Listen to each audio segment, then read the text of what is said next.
Hello and welcome to On Track with Sayat. I'm Tom Ravenscroft and this fine establishment is Metropolis Studios.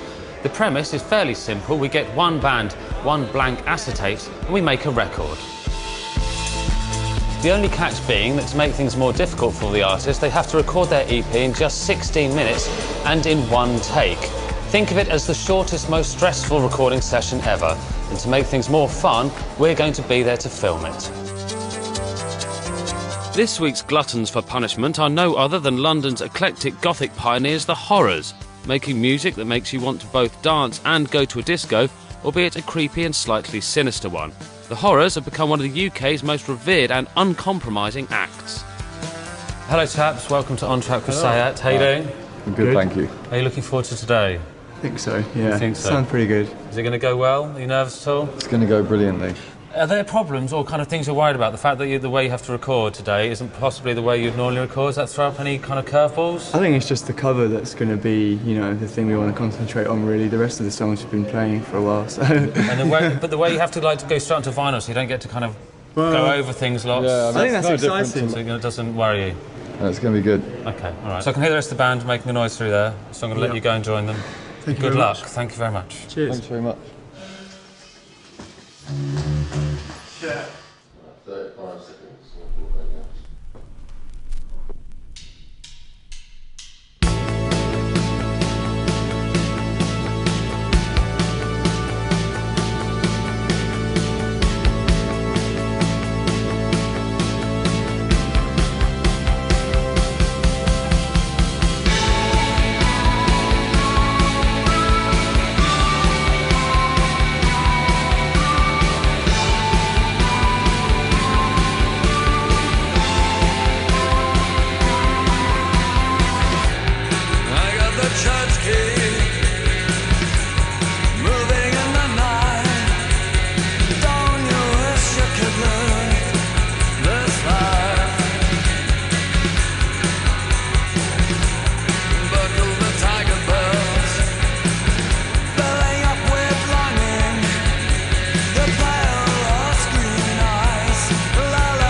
Something nice about vinyl. It's a good size.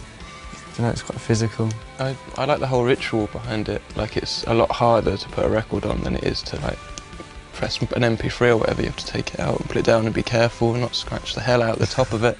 It means you'll sit down and you'll listen to the record as opposed to it being background music. I think people use music like that a lot these days. They have it in the background when they're cooking or running or on the bus or whatever, and you're not really focusing on it. But with records, it kind of does make you do that, which means you get more immersed in the music.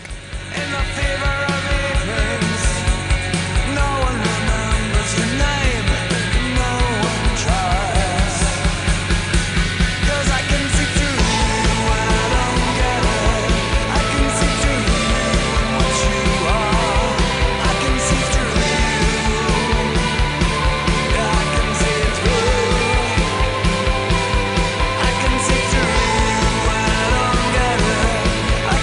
through you.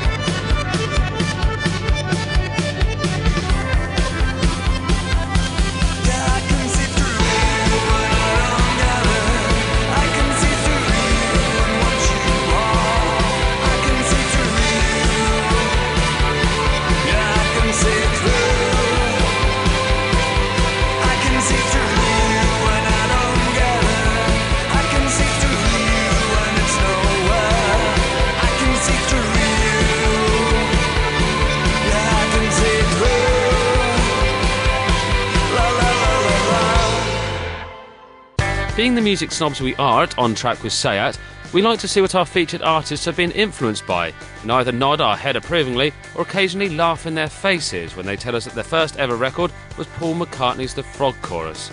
Here's what the Horrors had to say about their favourite records when we caught up with them before going into the studio. So we're here at a rather dashing hotel that you're staying at, just down the road from the studio. You're on tour at the moment, right?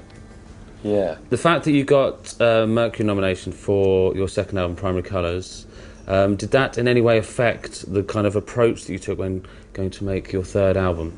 No, not at all, because as soon as we start working on something, that's pretty much it, we're lost in it. We'd already made a record that we were excited about, and consequently we were, very much excited about, doing another one, and especially because we decided already by that point to do it ourselves. So I think, you don't need any more motivation than that. Sure. Are there kind of bands that you're particularly passionate about, either of you, that you constantly kind of trying to persuade other members of your band to like, and they're kind of just not really into it? I feel like I'm always going on about this band called Hate Rock, who I feel like I go on about them to everyone. I haven't heard Hate Rock. It's No. a good name though. Yeah, well, it divides.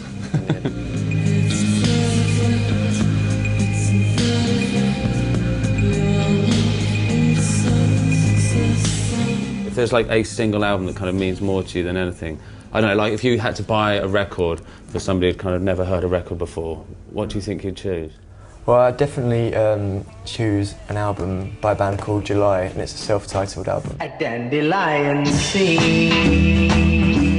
There's a track called Dandelion Seeds on there, which is the track that I'd play to someone if I wanted them to kind of understand or hear what I was kind of interested in freaking out to or whatever. Probably 10 times out of 10, anyone I've played that to, in any situation, has loved it as a track. What records were your parents playing you when you were younger then? We used to go on caravan holidays in Cornwall, and on the drive there, they would often play Rumours by Fleetwood Mac.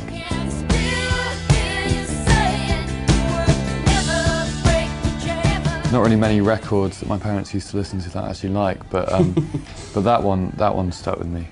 Yeah, it's one of my favourite albums. It's the same here as well. I think it was the first record I was given to, I was lent by my dad and listened to it all the time, and consequently scratched it quite badly and ruined it. I don't think he talked to me for about 6 months. And my dad was more into classic stuff like Led Zeppelin and Pink Floyd and the Kinks as well. It's definitely a favourite who I absolutely love. You really got me going. You got me so I don't know what I'm doing. Apparently one of you was kind of bought and kind of a bit of glover of the Bartman song when it came out. Yeah, that was me. Was that you? Okay.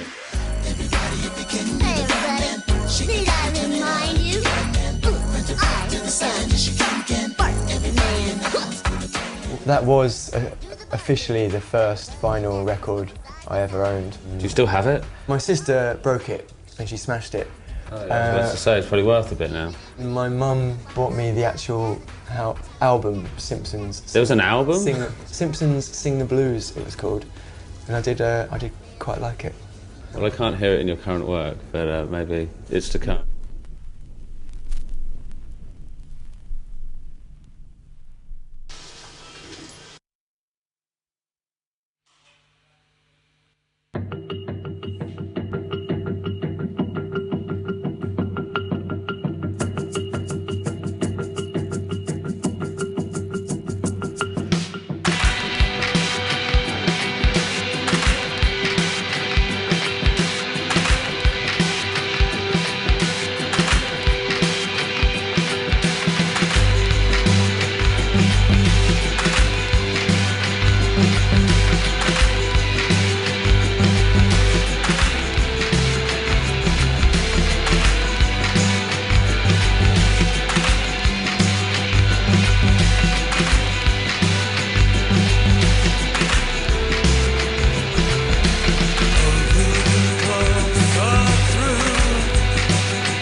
once you've spent a year of your life, or maybe a bit short, a bit more than that, pouring yourself into a record, there's something really wrong if you don't think that it's really important that it comes across really well live, because that's the time when people are going to go together as a mass group of people and come to experience your music together.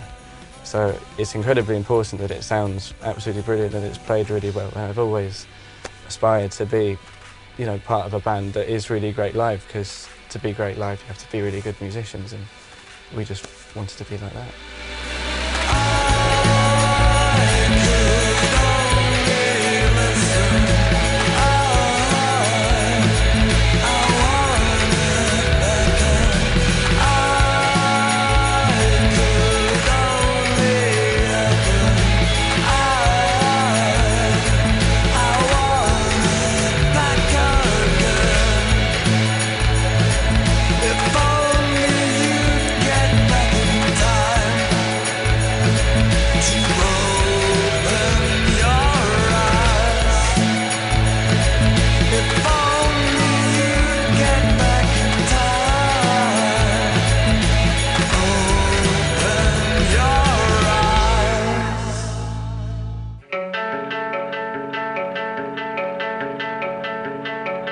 Hello and welcome back to On Track, where this week the Horrors are recording 4 live tracks straight onto vinyl.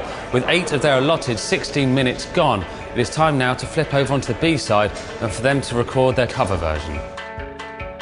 As you know, you have to do a compulsory cover version for this EP. Are covers something that you kind of enjoy doing? Do you do them often? The first songs we ever played were The Witch by the Sonics and Jack the Ripper by Screaming Lord Sutch and various others. We also did a cover of I Don't Want to Go Down to the Basement by the Ramones in rehearsal, which never made it out of the room. It was the only time we ever let Josh near the mic, and he sort of, I don't know, sounded like a really drunk Captain Beefheart. That sounds good. No, it wasn't. Okay. So he's banned from the mic from now on? Yeah. Without kind of giving away the track that you're going to do for the cover, could you kind of tell us a bit about why you've chosen to do it? Well, the first thing we thought is that, you know, if we're going to choose a cover, then let's just do something that's going to be really good fun, because it just makes it, you know, one of the reasons. I think that's the best reason, just doing it because it's fun. Yeah. Okay, I'll take that. We need no more than that.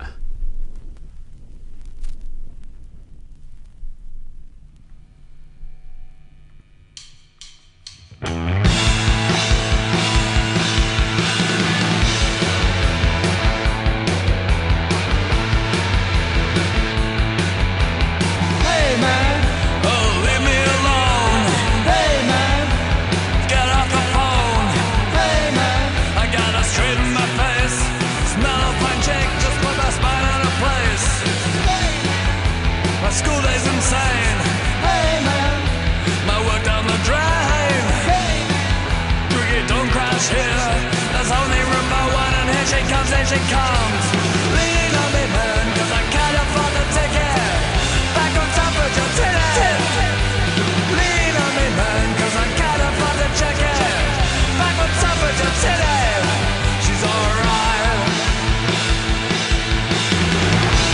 We picked Suffragette City because we really wanted to do a Bowie track, and we just kind of like cycled through them all until we all decided on one. That whole album's amazing. That's got to be one of the absolute best albums ever made. I've realised I've never ever played guitar like that. Even when I was like a kid.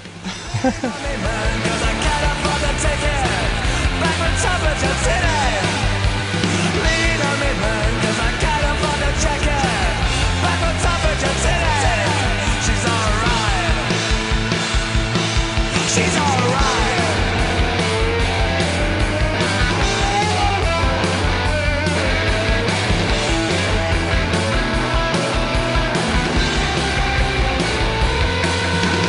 Lean on me, man, 'cause I can't afford the ticket. Back on top of your titty.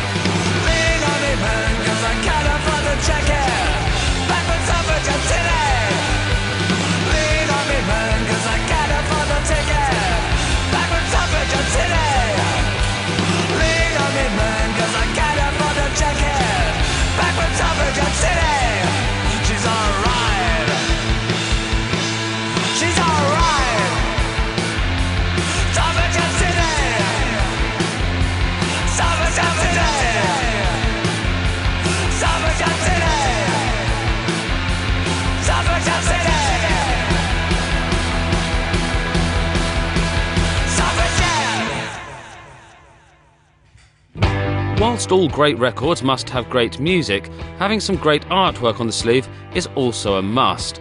Where would Plastic Ono Band be without John and Yoko's bits hanging out? Or Born in the USA be without the boss's bottom? So to complete the perfect EP, we're going to give the band a camera and tell them to think big. As you know, we need you to kind of create a front cover for this EP. Yep. So we brought you to this antique shop down the road from the studios. I give you this camera, I get you to photograph things. You only get like 7 photos. Checking. So use them wisely. Yeah. Come on.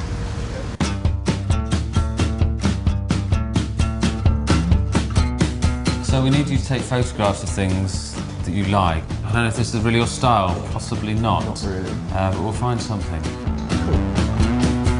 Is there anything of interest that we could pick out from this poster? Just around that bit.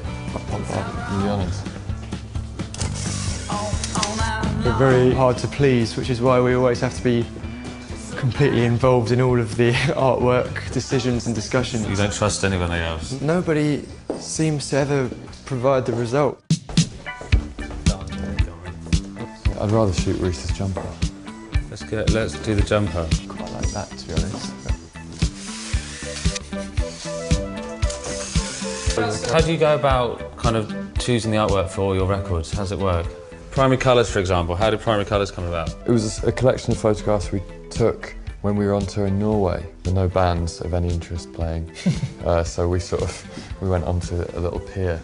And then the actual cover itself, the camera was just a bit messed up when we just took that shot of us sitting at the table. And when we saw it, it kind of looked like the sound of the record. The camera we've given you is actually slightly broken all the time anyway, so we might get something fairly similar to a horrors cover. Right, I think we should shoot this then. We have the photos here that you've taken. Are you happy with them? Yep. Yeah, they're brilliant. They're very nice, aren't they? Would you like to pick one? Do you have an opinion on these? Are we agreed on that one? It's hard to choose, but yes, we agreed on that one. Definitely an album sleeve in that. Yep. We go with that one. We have a winner.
hello chaps, how you doing? You alright? Hello. I have your final record from the photograph earlier on. Faris, you took it, so I think you should probably see it first. Huh. You happy with that? Yeah, it looks pretty good. Yeah. Okay. And though you were thinking it wouldn't work, Faris? Well, you know, I am, you know, ever cynical about Okay. Yeah, that definitely worked out all right. There you go. There it is in all its glory. Did you enjoy yourselves? Yeah. It was great. Good, yeah. Thank you very much for having us. Cheers, guys. Thank you.